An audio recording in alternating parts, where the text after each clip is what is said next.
Let me guess, there's sound now. Is there sound now? Yes, there is sound now. Amazingly, if you don't hook up the microphone, you can't hear me. It's incredible. So,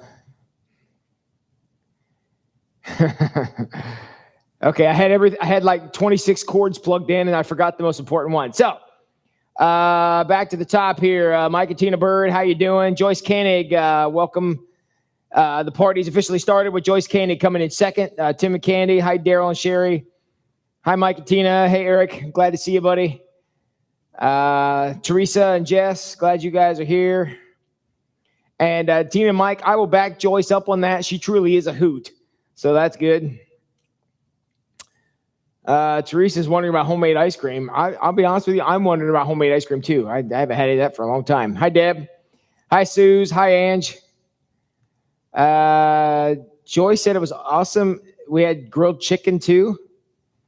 Grilled chicken on homemade ice cream. I mean, I could think of better toppings than that, but okay. Yes. Hey, Margie and Doug.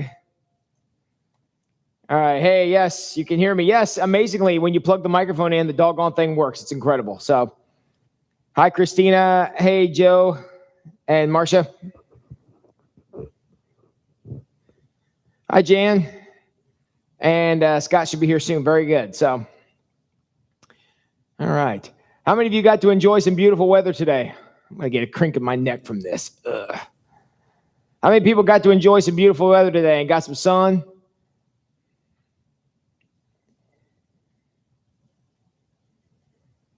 So, hey, Val Cisco. All right.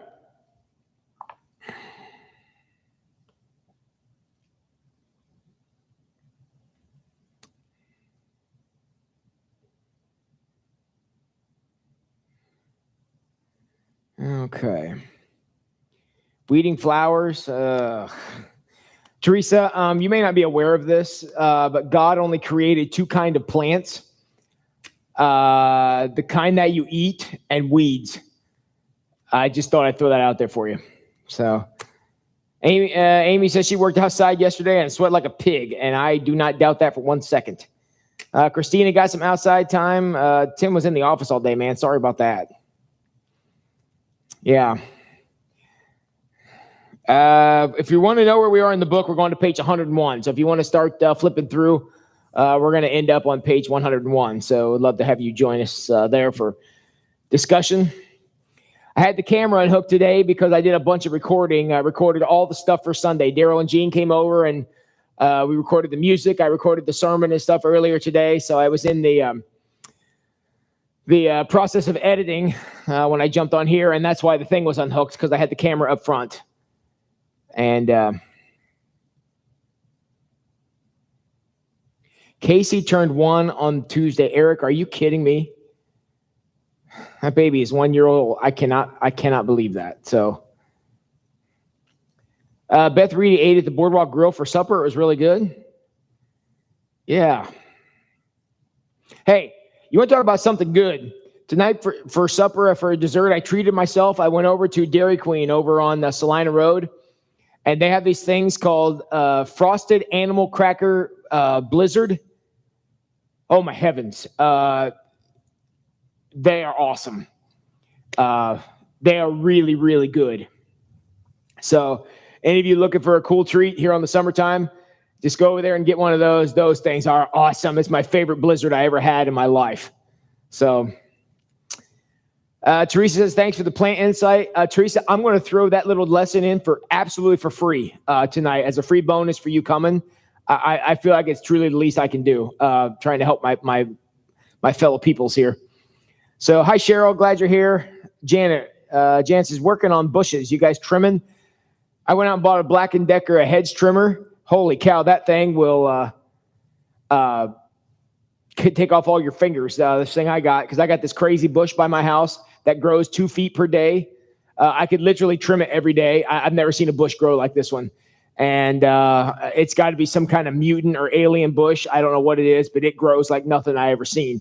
And like every other time I mow my yard, I got to trim it, or else it's going to like overtake my house and my neighbor's house.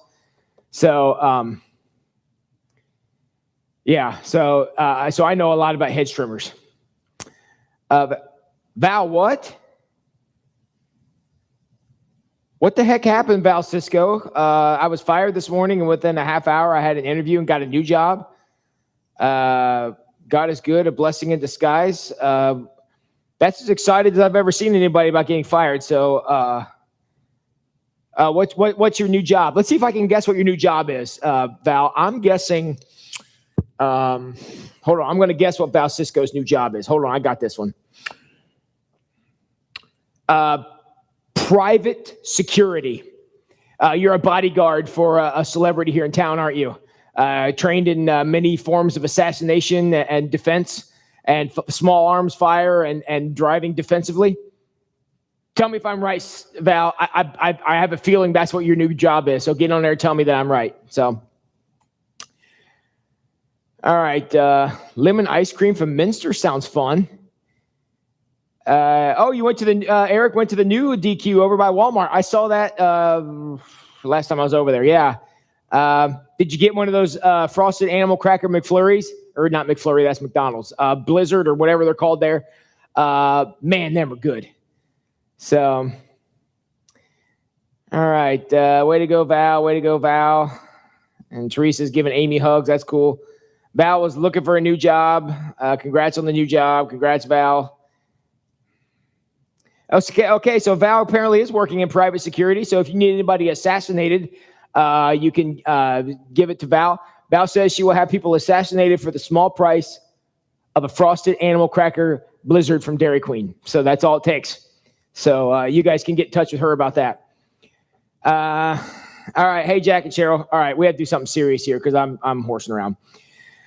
So we're going to page 101. Going back to page 101, we're under the heading God is not fair, which we had a long discussion about that last night, about how God isn't fair. And honestly, I'm not sure he loses a lot of sleep about that because fairness is not really his thing. And as odd as that feels to say, I mean, that doesn't sound like something I should be saying. However, we talked about last night at length, and to any of you 29 who are logged in here right now, any of you who may not have been here last night or may only got part of the conversation last night, I want to be very clear in saying that God's fundamental quality. Hold on here, I got to move this. Hold on. There. Not quite. Still not. Oh, now it's too far. God's fundamental quality is not fairness. Fairness is not what he strives for. And that goes both ways. Not only is he not really interested in fairness in the terms of justice, but he's also not interested in fairness in terms of fixing every little or humongous problem in your life. So fairness is not something God works a lot with. So all right. Hey, Bill and Crystal, glad you guys are here. Appreciate you guys coming out. So, all right. Now, I want to start in the second paragraph. I'm on page 101 for those of you who are following along. I want to start in the second paragraph, the first sentence. I'm going to go ahead and read this first sentence to you, but I'm going to ask the question first. I want you to jump in the comments and give me or give all of us your opinion of the sentence I'm about to read. Ready? But the good news is that God is not fair. Your comment. You agree or disagree? What do you think? Hi, Linda Burkholder. Have you got a book yet?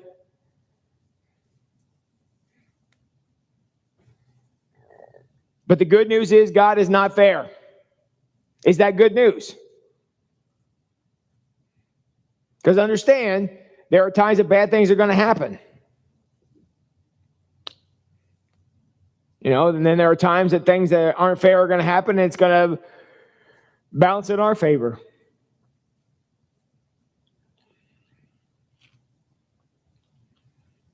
All right, so prior to yesterday, because I know most of these names I'm seeing pop up in the chat were here yesterday, so I know there's a number of you who would be who were here last night to be a part of that.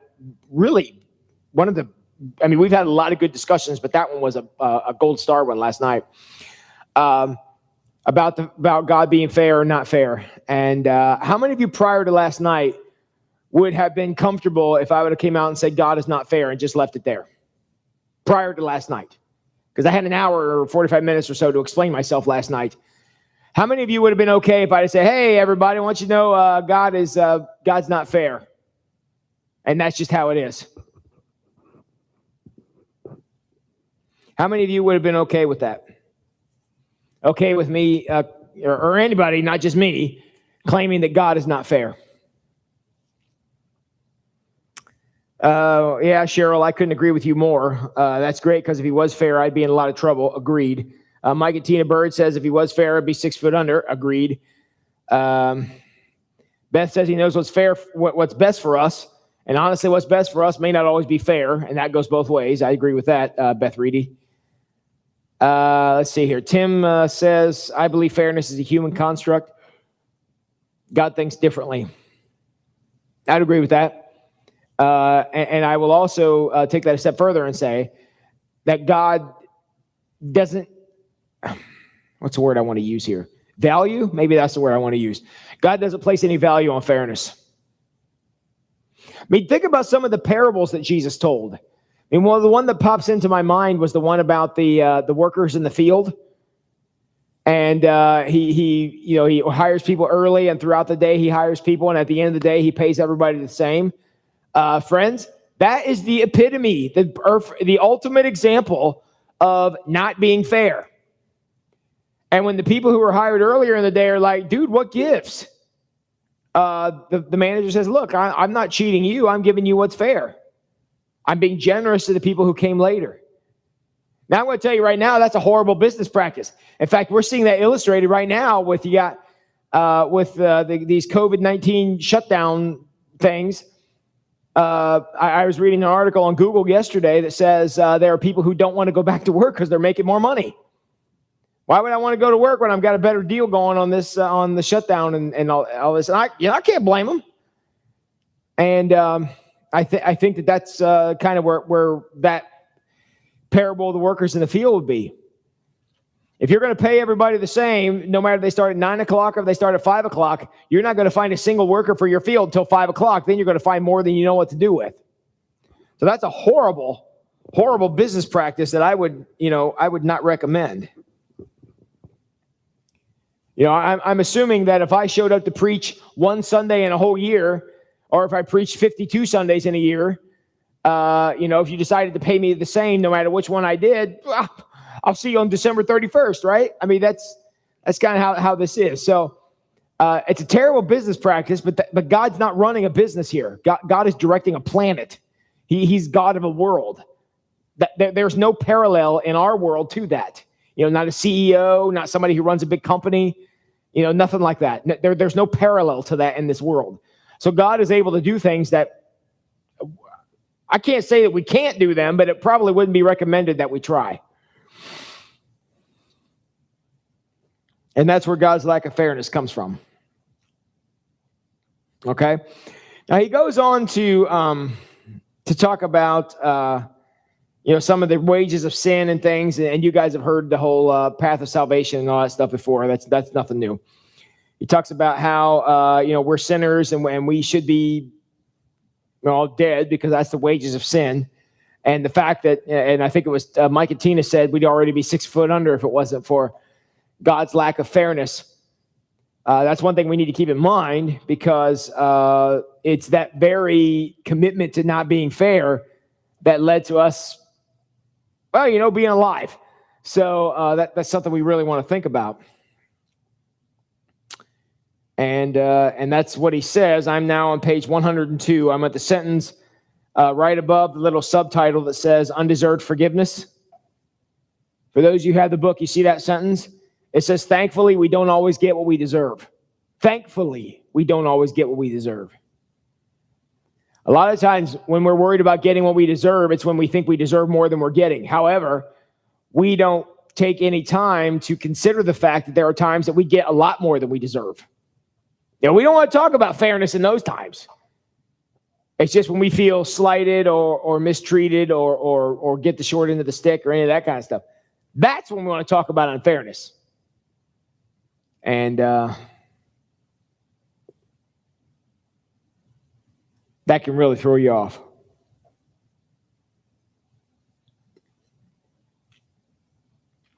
All right, he goes into this story that goes on for a couple of pages where he had to go to court for an expired tag on his car. That seems a little severe. I don't know what the heck was going on there, but he had to go to court, and because he basically confessed to being an idiot and not getting his car tag on his car, and he wasn't trying to make an excuse, the judge let him off, which I think is kind of hilarious, actually. The judge let him off. And this is what the judge said. I'm now on page 104. I'm at the paragraph that starts with, again, he had what he needed. So I'm on page 104. I'm in the paragraph that starts with, again, he had what he needed. Right in the middle of that paragraph, the judge speaks, and here's what the judge says. We've got this guilty person standing in a room full of innocent people. I've got to quickly get this guilty idiot out of here before he corrupts the rest of you innocent people. Now, remember what he said. A lot of people are going before the judge to basically say, I'm not guilty, and here's my 10 wonderful excuses or whatever. And because of this, I deserve, nothing. I deserve to be let off. Where Craig was the one who went up there and said, I actually am guilty, and the judge probably set an example for everybody else, let him go. Now, I don't know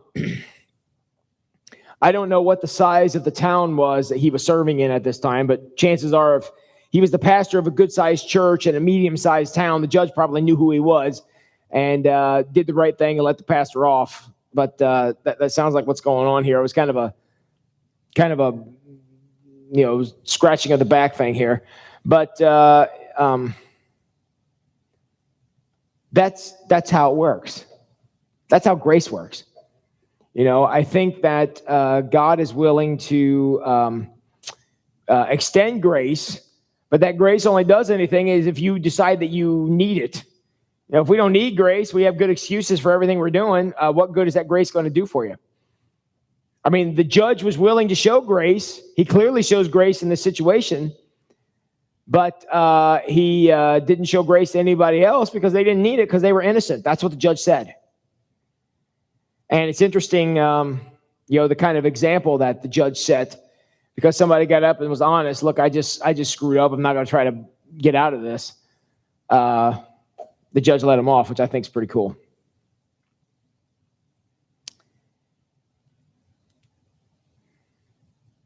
So one of the things that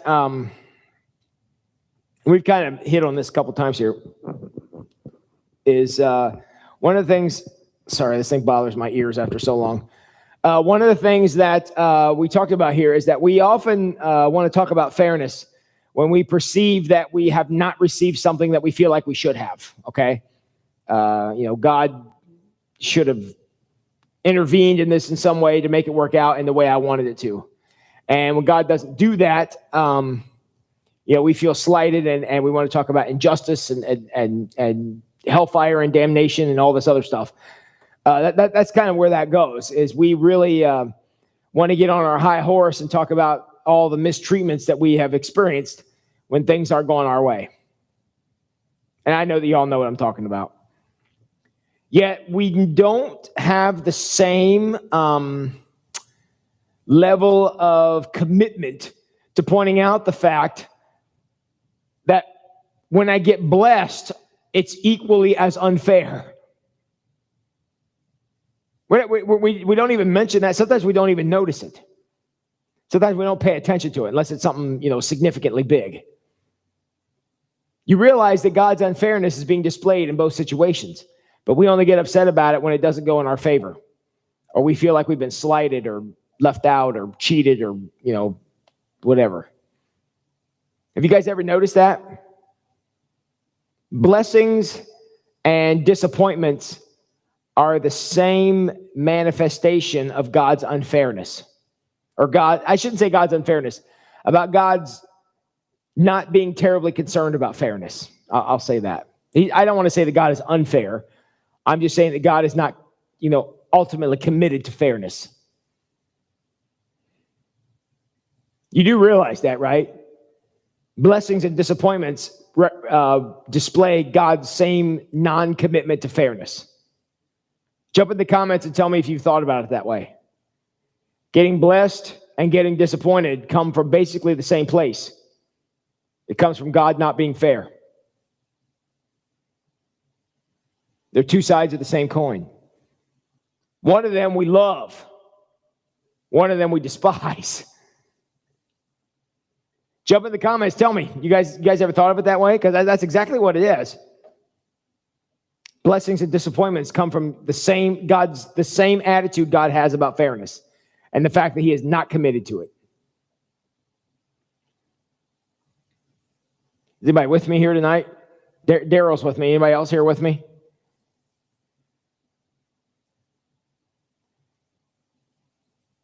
Okay, I got a couple that never thought about it that way. Okay. Because it is. Is it not the same display of a lack of commitment to fairness when you get blessed? It's the same principle God is displaying when He doesn't do what we want or doesn't, make things work out wonderfully. When we love, one we're not so much a fan of. And it's the same thing. It's two sides of the same coin. So that's something to think about, when we want God to be fair and to be just. Or not, I'm sorry, He is just. When we want God to be fair, meaning do what we think we deserve. I mean, honestly, let's be real. When we're being disappointed, that's our definition of fairness, is whatever makes us whole by our definition. And our sense of fairness does not allow it to see it that way, because we think, okay, Val, that's exactly where I'm going with this. If you look at your whole life, balance your blessings and your disappointments, I think you'll find there's more blessings than disappointments. Just the disappointments hurt more. And look, and I'm not disputing that, okay? I'm not fighting that in any way. I totally understand where that emotion comes from.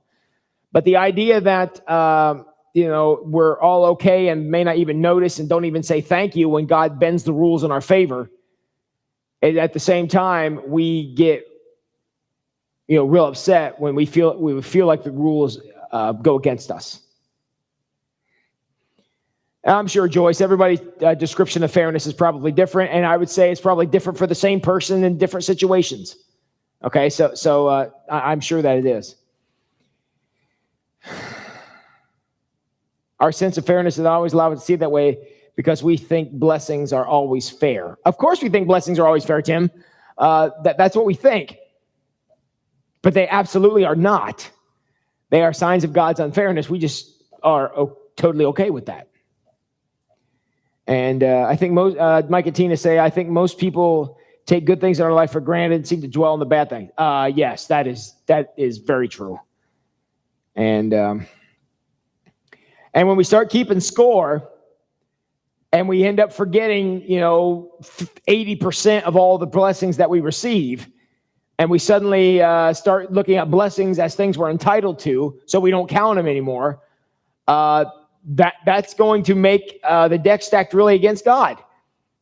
Because if we're only going to pay attention to the things in life that make us unhappy or displeased, and that's the only thing we take note of, and the other stuff we're going to be like, wow, that was great, and we kind of go on. It's not hard to see why we look back and all we can remember are disappointments, because we don't count the blessings. What are we told to do with those blessings? Count them. Name them one by one. See what the Lord has done. I mean, that's the lyrics of the song. And you all need to, or we all need to make sure that we're paying attention to when God bends the rules for us, and compare that to all the times when we feel like things are stacked against us.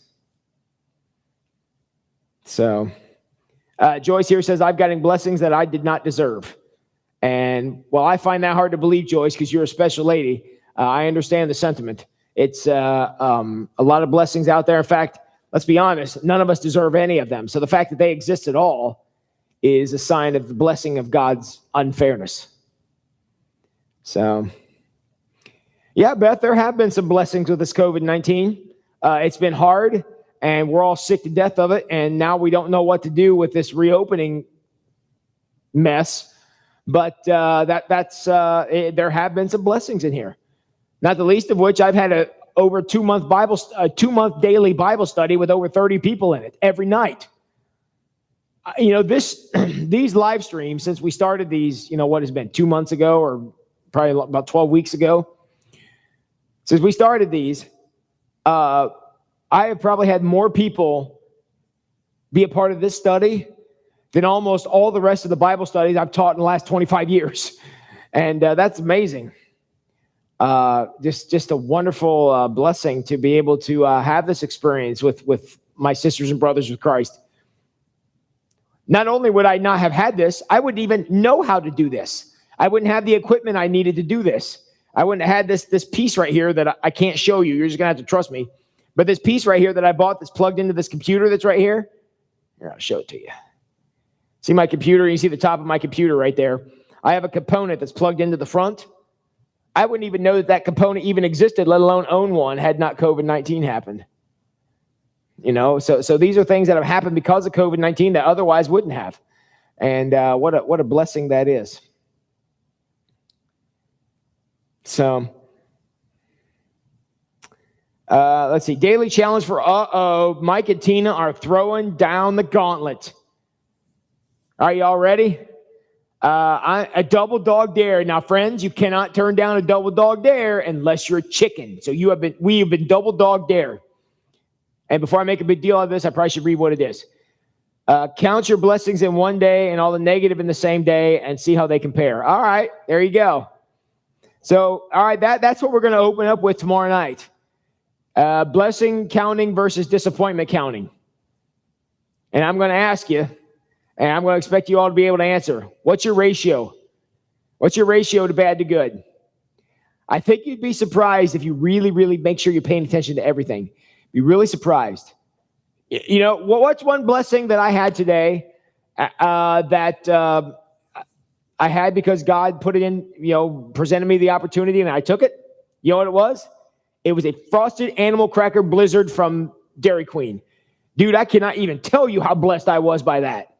And I wouldn't even have thought of that had Mike and Tina not thrown down the gauntlet. I just would have thought that thing was delicious and, drove over to get one after the live stream. No, I wasn't going to do that. But that's what it is. I wouldn't have thought of that. But what a blessing that was.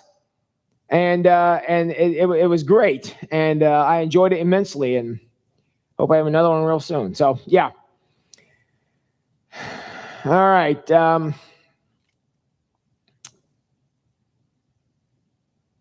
Val says she does count them the older she gets. Good for you, Val. Candy says, if we receive blessings, does it mean that someone else has blessings taken away? Nope. Absolutely not. See here, I got this bottle of water.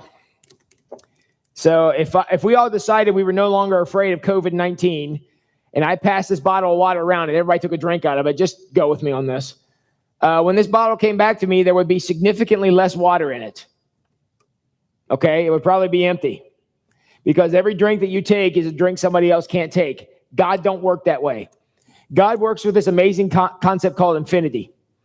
There's nothing in our world compares to it. I have literally nothing I can compare to it, to infinity, because our world does not have that concept. Nothing is infinite in this world. Nothing. Yet God is. And when God starts throwing around blessings, it's a bottomless bottle. He can turn it over and pour them out. And the bottle is still full. So just keep that in mind. No. Us getting blessed does not remove blessings from somebody else. Eric says, in a negative situation, God always finds a positive for us to grow. I think COVID-19, Eric, has taught me that more than anything else I've ever experienced. So Val says, awesome. I'm not sure what was awesome, but it's awesome. So we love it. Teresa, I have a saying in my kitchen, every day is a gift, untie the ribbon. That's a good saying.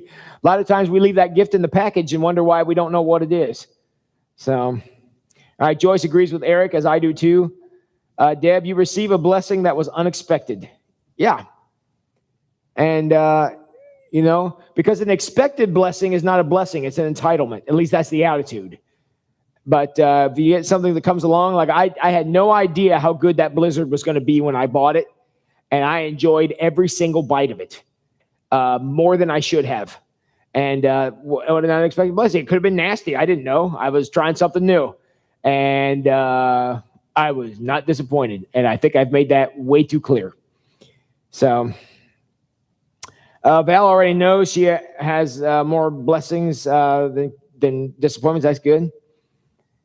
Mike and Tina says we're going there when this is over. You both are welcome. And tell them I sent you. Tell them you're there on my recommendation, and to give them my name and ask them to give me a free one next time I'm there. So no, don't do that. Let's see. Crystal Dove says Matthew 5:45 that you may be children of your heavenly Father which is in heaven. He makes his sun to rise on the evil and the good. He sends the rain on the just and the unjust. You want to know why God does that? Because God don't care about fairness.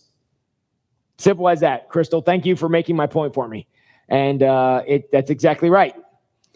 And to try, and one of the things I see people run into, particularly during times that things are not going well, is, in fact, I'm dealing with a friend of mine with this right now. One of his kids are sick, and he's, trying to understand it. And I keep telling him, man, give that up. There is no understanding sickness. There is no understanding evil. There is no understanding bad stuff. There is no understanding that. I mean, we talked about it last night. Explanations do not bring comfort, ever. When something bad happens, there is nothing in the world that explaining it is going to do. So, yeah, don't forget that. So, all right, very good. Val, I'm talking Val into a blizzard too. Oh, you will not be disappointed. It's so good. So, all right. I hope that you guys take something more away from this study than the fact that Frosted Animal Cracker Blizzard is the greatest thing ever. I mean, it's right up there with Fruit Loops. I mean, so it's no joke. All right. Let's do something growing up here now. We're going over to page 105. You don't have to understand. I'm under that subtitle. I'm in the very first paragraph, the one that starts with, when you don't understand something about God.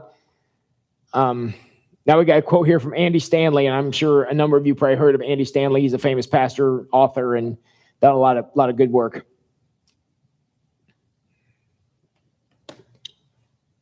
Your comment on this sentence, ready? You don't have to understand something to believe in something.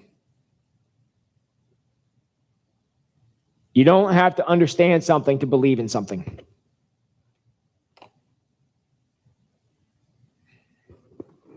The question I want to ask you about that is, besides God, because I know you all want to say God, can you name anything else in the world that you would apply this sentence to? Is there anything else around here that you believe that you don't understand? Anything you're willing to believe that you don't understand?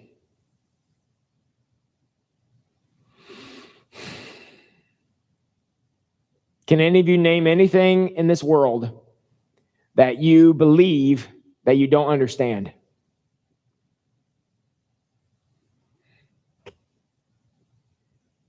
Anybody give me an example of something you believe that you don't understand? E equals MC squared.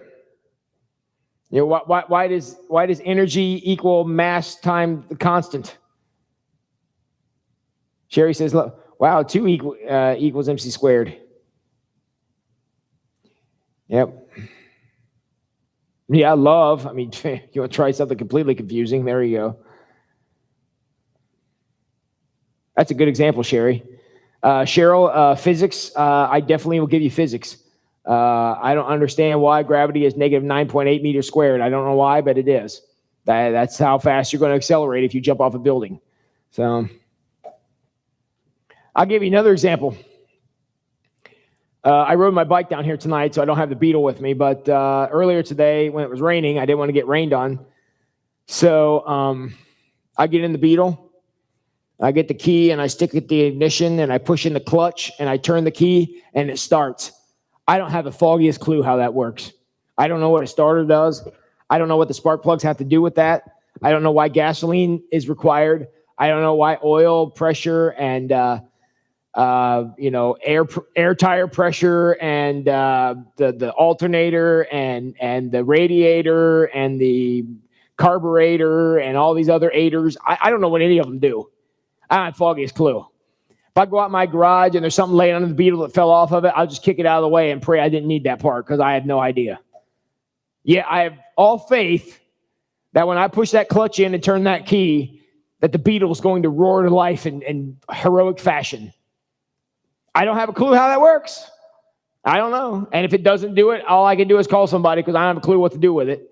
But that's something I believe in that I do not understand.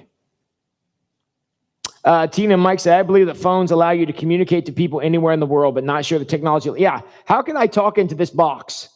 I could punch a few things on the screen like this, and I could go like this and talk to, like anybody. Or I can send them a text message like this, or I could play Dr. Mario like this, or I can have my calendar go off and dismiss like that. I don't have any idea how or why that works. All I know is that if I ever lose my phone, I'm going to have to go into protective services or something because I couldn't function without it. So, but I don't know how it works. How can all that stuff live inside of this little device? It'll actually start messing with your head if you think about it too long. So, Marcia says, I don't understand Congress, but I believe in it.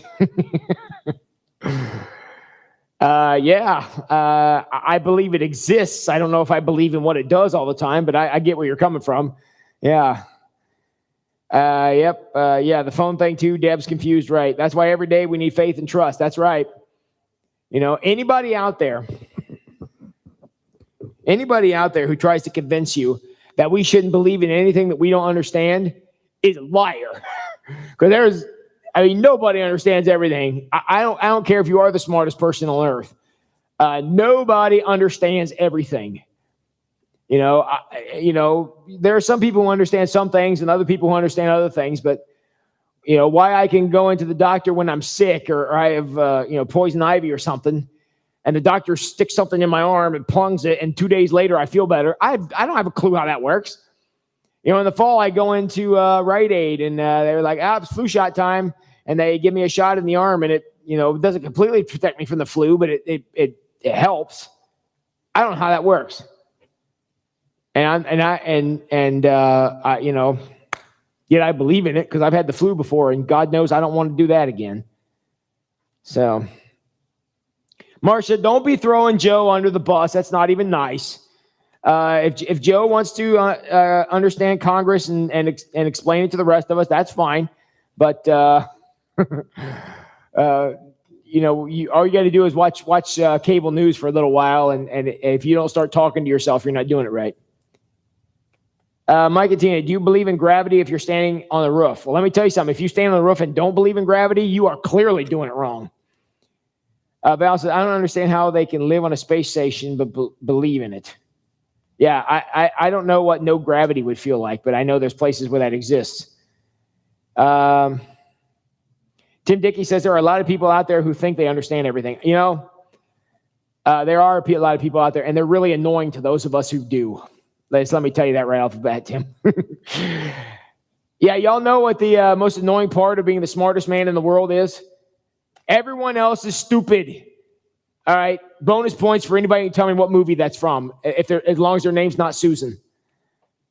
If you tell me what movie that quote is from, I'll give you a Milky Way candy bar that's in my office right now. But you got to tell me. What movie that's from.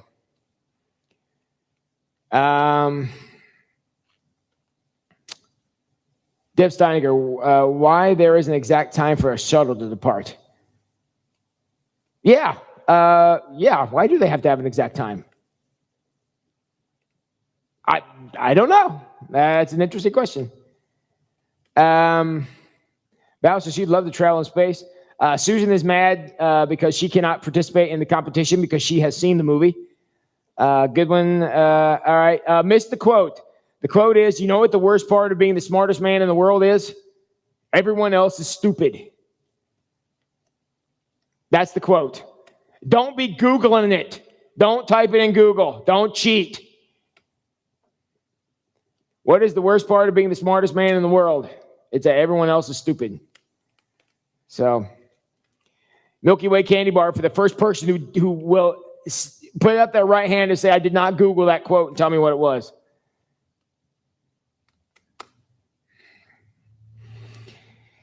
All right. Amy says, I don't believe in climate change. You busted Tina. She wanted to Google it. I saw where that was going. Candy says, because there has to be an alignment with the rotation of the Earth. That's why there's an exact time for liftoff on a shuttle. I guess that makes sense. Because if you're going to some place, we may not necessarily be pointed at it. Oh, that makes sense. See, now I understand that. So, all right. All right, if nobody gets it before the NT, now I'll let you Google it, but don't Google it before then. All right, let's go on to the next paragraph here. After the one we were just in, go to the next one. It says, starts with, for some reason. It says it's human nature to place blame.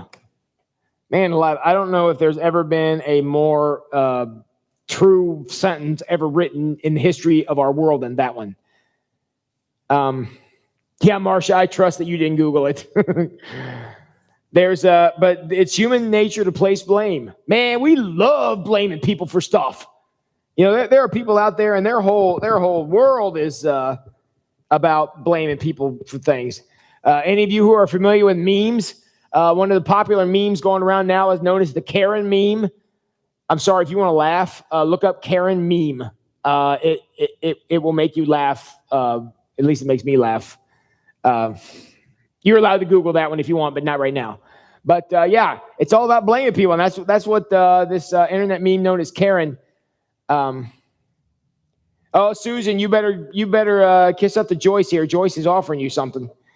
So, yeah, we love doing that. I mean, I watch a lot of news because I feel like part of my job is I'm responsible to at least have some understanding what's going on in the world, so I can comment on it. And people ask me about world events all the time.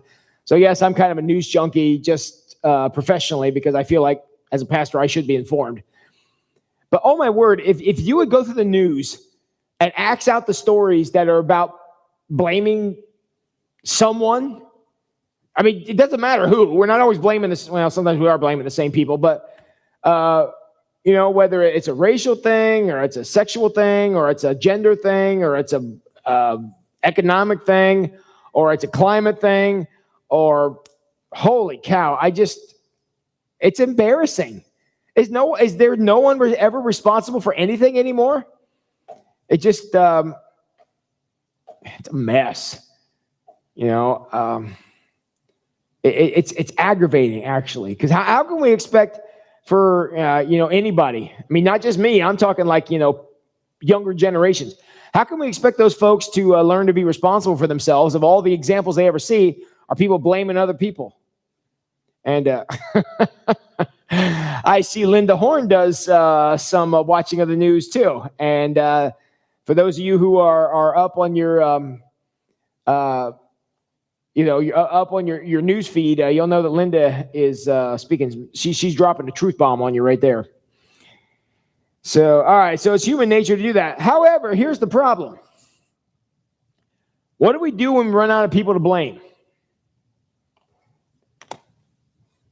I mean, because, you'll get high enough that, you're blaming leadership, and you're blaming national leaders, then you're blaming international leaders, and eventually you run that blame game high enough, you got to get to God. Eventually, the buck has to stop there because he's the biggest, baddest guy on the block. So eventually, you work your way up the scale long enough, you're going to blame God. That's why the blame game is a dangerous game. Game that, look, if somebody should be responsible for something, then they should be responsible for it. I get that. But when your whole mission in life is to make sure you're never responsible for anything unless you're getting paid, and then you only want the money but not the responsibility that goes with it, that's a dangerous place to go.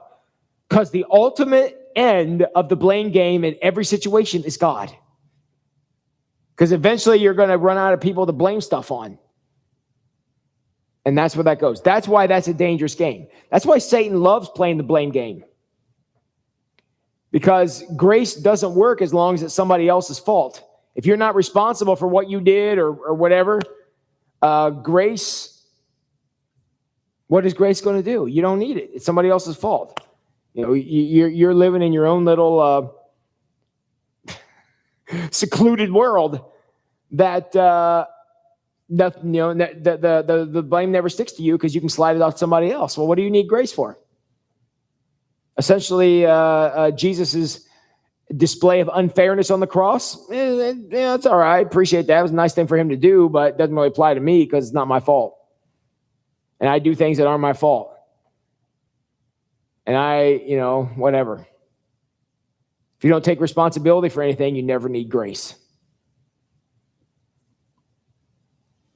And that can be really, really dangerous, given the fact that God has set up a system where our only way of relating to him is through the grace of Jesus Christ. If you play the blame game and decide that whatever's going on in your life is God's fault, rather than seeing God as the force of the universe trying to help you with it, man, that's going to seriously damage the relationship God's trying to build with you. And that's something you definitely want to keep in mind. Blame is a very, very slippery, very, very dangerous slope.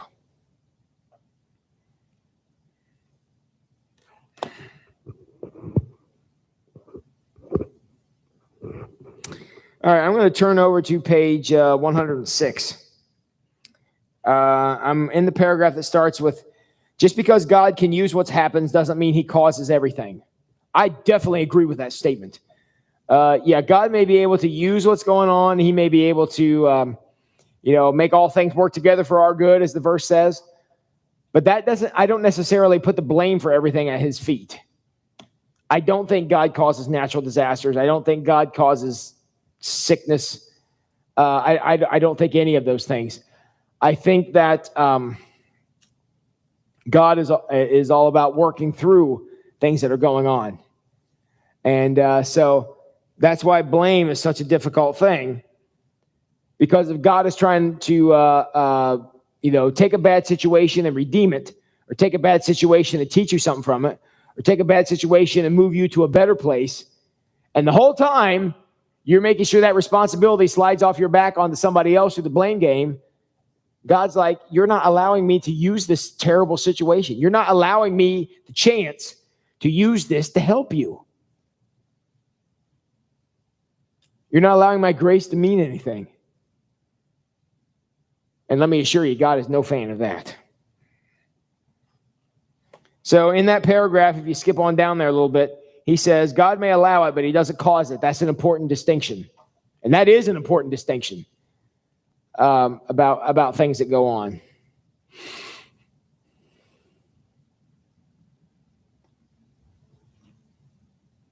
Okay. What do we got here? Val says she purposely doesn't watch the news. You're probably happier for that. Tim Dickey says it's an animated movie.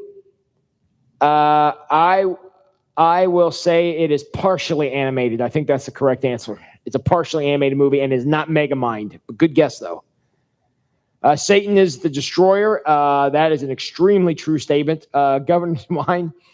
Mike DeWine's been pretty good about this. There's a few times he's shifted blame off, but yeah. The devil owns the blame. Yeah, he's the one who plays the blame game better than anybody. He instigates a lot of the crap that goes on, yet he manages to avoid being responsible for any of it. He's the ultimate example of the slimy target, and something that you want to watch out for. So,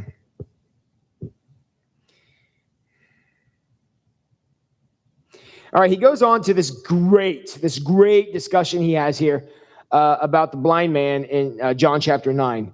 And if you ever go back and read the story of Bartimaeus, it's a fantastic story, because Jesus comes along, heals this man on the Sabbath, which just makes the Pharisees just lose their crap. And so they're going nuts, and they're all ticked off, and they're whatever. And so Jesus then leaves. So the Pharisees are now having an investigation into this thing so we can determine what happened. And so they bring the blind man in, and the blind man, in one of the Bible's greatest verses, the blind man says, look, whether he's a sinner or not, I have no idea. I cannot speak to that. Here's what I do know. I was blind, and now I see. And y'all can say what you want about that. All I know is what happened. All I know is what I experienced. I received an incredible blessing. You know, I see the faces of people around me for the first time maybe ever. I don't remember how long this particular man was blind, but never seen anything before. Now I can see things. I don't fall as much. I get to see all the colors in the world and all this stuff. And it's just this great time where the Pharisees are trying to get this blind man who was healed to entrap Jesus.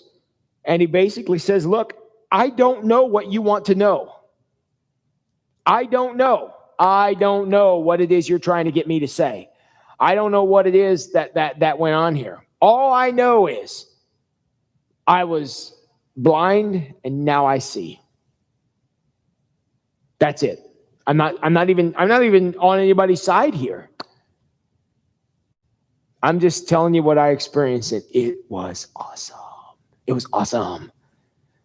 And that's great. Yes, Mike and Tina, Satan is the ultimate deceiver. Val says, why does God allow bad things to happen? Val, we've been talking about that for 2 nights now, about how these things happen. That is the ultimate question. If God is unwilling, because that's what we've decided, if he's unwilling to stop what happens, why? And the answer, which again, I said it when I said it the other time, and I'll say it again here, is the reason that he allows it to happen is a mystery to us. I don't know. And I probably won't know, at least in this lifetime, why these things happen. And, why doesn't he prevent things from happening? Because there are plenty of things that I look at and think, good grief, what could be possibly the downside of preventing that from happening? But at the end of the day, I have to say it's mystery. The Lord works in mysterious ways. That is a true thing.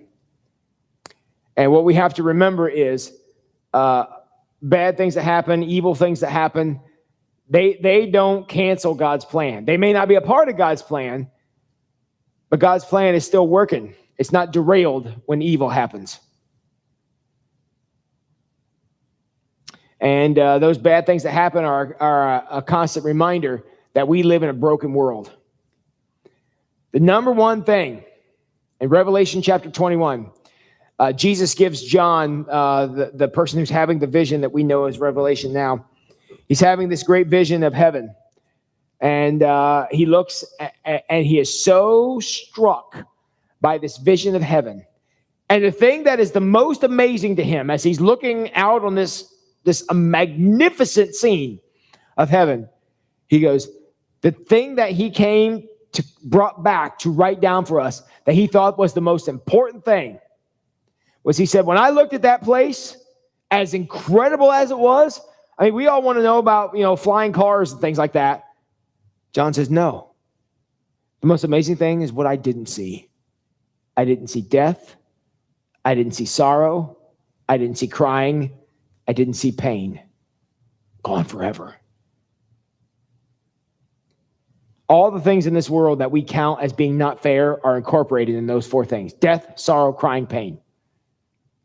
And John says, when we get on that side of it, those 4 things are separated away from us and we will never see them again. We wouldn't be looking forward to heaven if we didn't understand what it meant to live without death, sorrow, crying, and pain. And let me tell you something. We all understand that real well.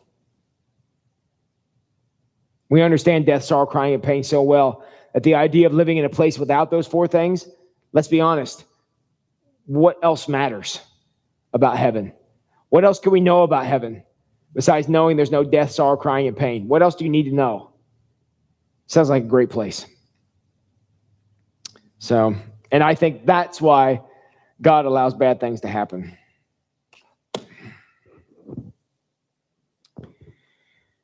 All right, my friends, I think we have come to the end of our time here tonight. Ooh, did y'all look at what chapter 6 is going to be? When you believe in God, but you won't forgive. Does this apply to anybody? When you believe in God, but you won't forgive. This one could get heavy. So that's what we're going to start on tomorrow night at 8 o'clock. So, all right, time to wrap up here tonight. Everybody doing good? All 31 of you who are here? Everybody feeling good? Anybody receive a blessing in the last 57 minutes? Anybody get a blessing in the last 57 minutes? Get in the comments, answer my question. Anybody get a blessing in the last 57 minutes? You don't have to say what it was. I just want to know if you got one.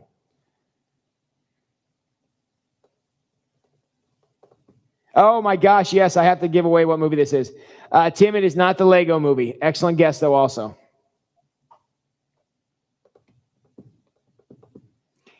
Susan, are you still here? I will now give Susan special license to answer the question if she is still around. And she may be with her grandson right now. I'm not sure. Susan, if you're still here, go ahead and tell them what the movie quote is from. Oh, somebody got it. Somebody got it. It's from Sonic the Hedgehog. And Jim Carrey said it. So Mike and Tina slipped in right under there. All right, time to fess up there, Tina. Did you Google that?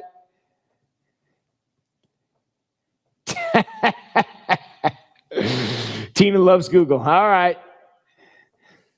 I know Susan got it honestly because I know she saw that movie. So, all right, Mike and Tina, that's good. So yes, from Sonic the Hedgehog.